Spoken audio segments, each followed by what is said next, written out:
The U.S. government and more than 40 states are suing Facebook. They're accusing the social media company of using illegal tactics to squash competition and eliminate rivals.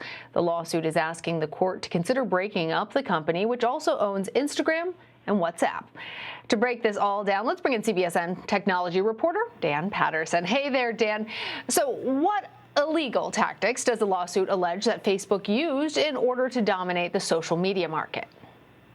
Hey, Lana. So generally, when we look at lawsuits like this, they're big and nuanced and expansive. And this one is too, but it's also pretty easy to summarize.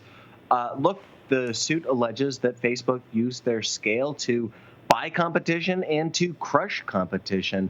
Additionally, it says that they used user data to get a sense of competition of competitive companies as they were emerging and to figure out whether they should purchase the company or destroy the company, or at least attempt to destroy the company.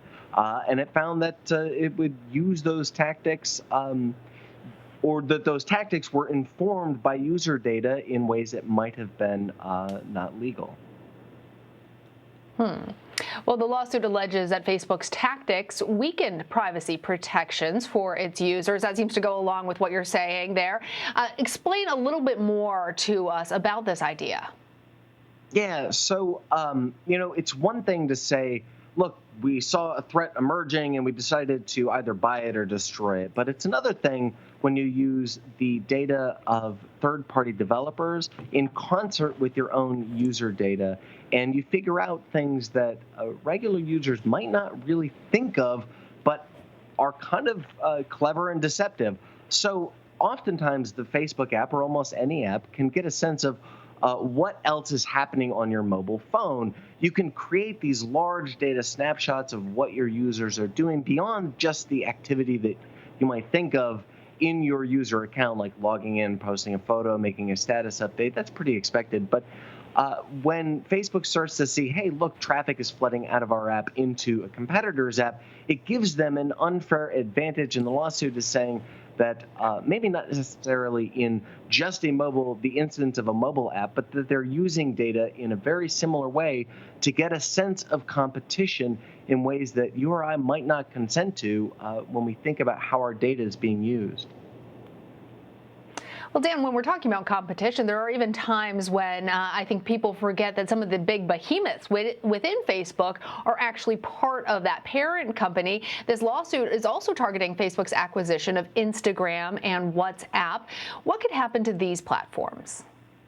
Yeah, that's kind of the core when we talk about acquiring other companies. Really, what the lawsuit is talking about is Facebook's acquisition of Instagram for $1 billion in 2012, and just a few years later, of WhatsApp for $19 billion, which was at the time the largest tech transaction of all time.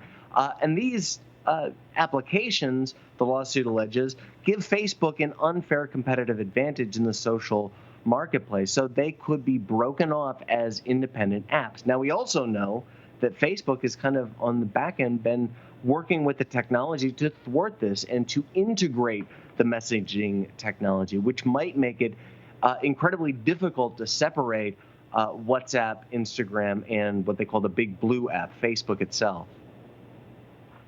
I'm wondering, Dan, if we have more information about how Facebook has responded to this lawsuit. We know that they've been subject to these criticisms before. What's the latest that you're hearing from Facebook now?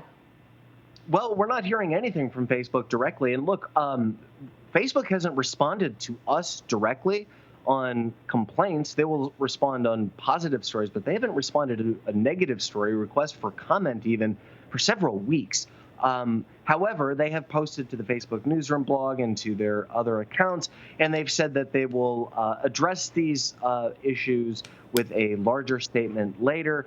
But they also indicated that some of these issues were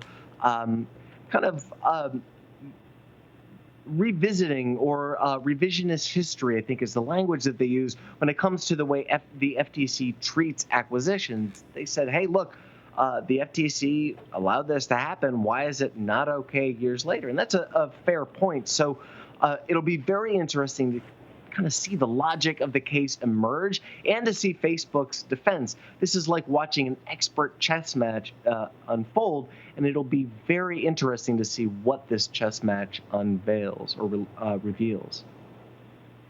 Yeah, and the latest move in that chess match, which our viewers just saw, was the comments that we're reviewing the complaints and we'll have more to say soon. And when they do, we know Dan Patterson, you'll be back to tell us all about it. Thank you. Thank you.